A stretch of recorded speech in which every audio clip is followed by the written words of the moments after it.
ওই ঘাসের ফুলে মটরশুঁটির খেতে আমার এমন মৌমাছি ভাই উঠেছে আজ মেতে।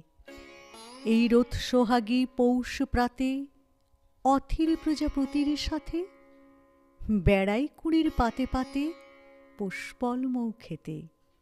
আমি আমন ধানের বিদায় কাঁদন শুনি মাঠেরেতে। আজ কাশবনে কে শ্বাস ফেলে যায় মরা নদীর কূলে, ও তার হলদে আঁচল চলতে জড়ায় অরহরের ফুলে। ওই বাবলা ফুলের নাকছবি তার, গায়ে শাড়ি নীল অপরাজিতার।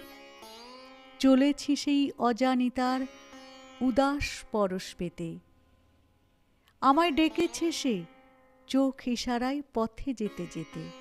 ওই ঘাসের ফুলে মটরশুঁটির খেতে আমার এমন মৌমাছি ভাই উঠেছে তাই মেতে।